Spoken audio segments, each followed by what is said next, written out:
Hello, I hope you are well. I'm going to be straightening my hair whilst I'm just chatting because I'm getting ready to go out. And I thought I'd just put my camera on my tripod and then just quickly tell you where I've been, because I did say I'll be doing Hanoween this year. Postpartum has been just driving me absolutely crazy, like waking up crying, being really overly emotional. And so I thought I would just talk about it. I didn't really prepare myself for postpartum because I didn't really know what it was, and I don't think I thought it was as big a deal as it actually is, because there's so much emphasis. Oh wow, I'm already failing at this. I could break into tears about that, about a bit of hair slipping down. That's what I've been like recently. It's been awful. But there's so much emphasis on the birth and the pregnancy, and for me, I had a really symptomless pregnancy. Like, I wouldn't have known I was pregnant apart from my like stomach growing. So for me, the pregnancy was very smooth, and then the birth was not smooth at all. It was failed inductions. It ended up in a C-section. Before that, I was 24 hours in labour with contractions. I had an epidural. It was like a whole fiasco. I have been to a baby group and they didn't really mention it in the group, but they did say when your husband is going back to work, ladies, you may have to sleep in a different room with the baby because you don't want to wake your husband up when he has to get to work. So if you have a spare bedroom, set it up now whilst you're pregnant. But you couldn't even tell me about postpartum bleeding. You couldn't even do a little tiny bit on that. Anyway, this is going to be quite graphic. After I had my son, you have postpartum bleeding. So it's basically you bleed every day. It's like a period. And they say it's normally about 6 weeks for most women. For myself, it was 4 months. So for 4 months, I was like on my period, like on a 4-month long period. So I think that really affected me massively, because you don't, feel your best when you're on your period, you're not comfortable. Then at 4 months, the bleeding stopped, and the bleeding was like heavy every single day. So going through like multiple pads a day, that's why I had to ask my doctor, because I was like, can this be right? But she said it was.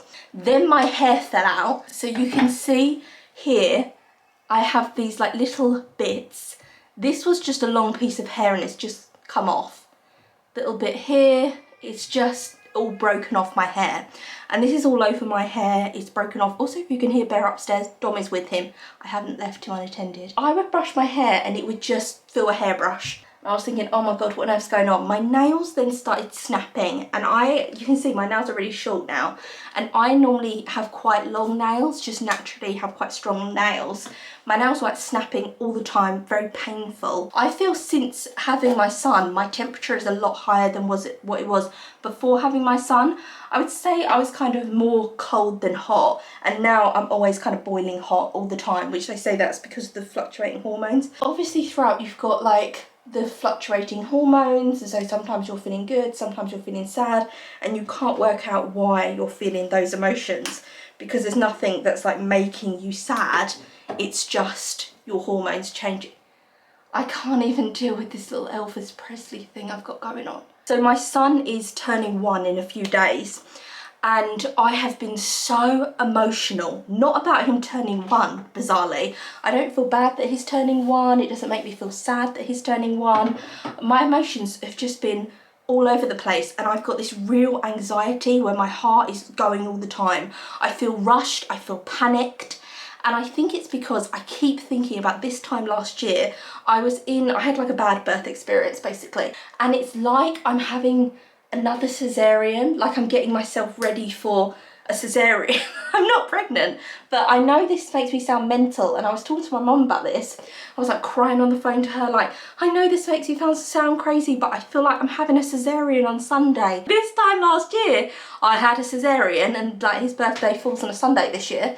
And so I was like, I feel like I'm having a cesarean on Sunday, even though I'm not pregnant. I don't know what is going on with me. I just feel this panic of the baby's coming. It's all been stirred and kicked back up for me, and I was not prepared for that. I thought that I would be maybe upset when he turned 1 because he's not a little baby anymore, and he's like crawling and can talk and he's getting ready to walk, he can stand up on his own and all that kind of stuff. So I thought that is why I would feel really emotional, but it's actually not that. It's remembering the birth, because I think since then I haven't really thought about the birth. I haven't remembered it because it was so awful.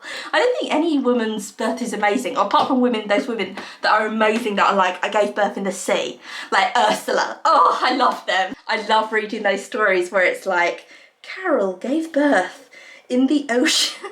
When I had the cesarean, it was kind of okay because they give you so much medication, and then at 6 weeks my cesarean started opening back up, and then it was just so painful, like this dull ache. And now it's a year on, my stomach still feels really, really weird. Ladies that have had a cesarean, tell me. It feels almost numb. When I gave birth, I had to take these blood thinners, so I had to inject my stomach every day. And I remember it not really hurting when I stabbed my stomach with the injection. And if I didn't look at the needle, didn't see it go in, then I didn't feel it, because I just go like that and stab my stomach and I wouldn't feel it. Oh gosh, what's happening? This is like, you know, in Shrek, Lord Farquaad, when he has that kind of like bob, that's what he's doing. So that's why there just hasn't been videos on the channel. I have filmed them. So I filmed 2 sit-down videos, and then I filmed a vlog as well. I was crying my little eyes out in the vlog because I was like, I just feel like I'm having a cesarean again. It's bringing up all those emotions that I obviously didn't deal with the first time round, because you just want to forget about it, don't you? If something goes wrong, you don't want to dwell on it and go on and on about it. You've also got a newborn baby to deal with. Your hormones are raging. So I did do a full vlog, but it was just a misery, to be honest with you. So I'm not going to upload that. The 2 sit downs, I was just very low energy. And I feel like now I feel a little bit better. I feel like I can kind of, my head's above the water, I can look around a bit more. How do you get over kind of the birth thing? That kind of panic anxiety that you're going to go through it again this year, even though obviously you're not. Like, you're not going to go back inside and be cesareaned again. And I feel like I've been doing better, like feeling more like myself, doing crafts, doing my, what I thought was a cross stitch, which I've been scammed, and it's actually a tapestry. Doing that, I've also got this pumpkin latch and hook cushion that I've been doing, my autumn crafts. Oh, shall I show you my pumpkin? Da, da, da. I thought I would end with my hair actually looking decent and not like a witch like it did at the beginning. I got these from Matalan and I love them. I only wear them in my house, but I just, oh, to keep the hair off my face. Is this a bit mad? Like, I just wander around my house like this. And Dom's like, okay. Is it, do you think, like kind of seasonal, feeling down because it's got really cold outside? And then I feel like I'm reliving the birth. Is that normal? All the anxiousness of that I'm kind of confronting now, and I don't want to. But this whole week has been shocking. And I was in, this time last year, I was in hospital for a week before he was born, failed inductions. And so I feel like every day I've been reliving it. So I'm like, okay, today I had the balloon, tomorrow it failed, and then the next day I had my waters physically broken, and then I was in labour for 24 hours, epidural, and I'm just like, can we not? I did it once. That was bad enough. Why do I have to relive it? Why is my mind doing this to me? Can we not just let it rest? Why do we have to do this? It's like when you're laying in bed at night and you're trying to get sleep and you're thinking like, oh, in year 4, when that girl pushed me to the ground and said that I was as short as a shrimp, I should have punched her in the face. Is it just me, or does everyone kind of relive stuff late at night?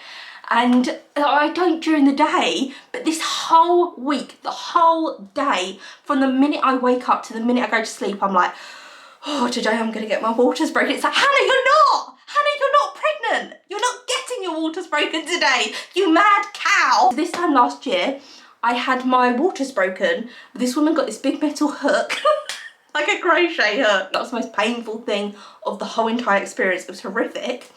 And I'm like, oh, that's coming up today. So I'm gonna be carrying on with Hanoween. I am starting to feel a little bit better, but I think it's because I'm like, well, Sunday I'm giving birth. I'm giving birth on Sunday, apparently, to some kind of imaginary baby. And that's why I haven't, see, I sound mental now. That's why I haven't been here, because I'm preparing for labour, even though I'm not pregnant. That's what I've been doing this week in my mind, so that's great. I will see you tomorrow for another video. God knows what I'll be like tomorrow. I don't know, but God knows what you have in store for you with Halloween, because I'm just losing my mind. So we'll see. It's a surprise to us all. Anyway, I'm going to end it here, and I will see you tomorrow for another video. Fell through the ground.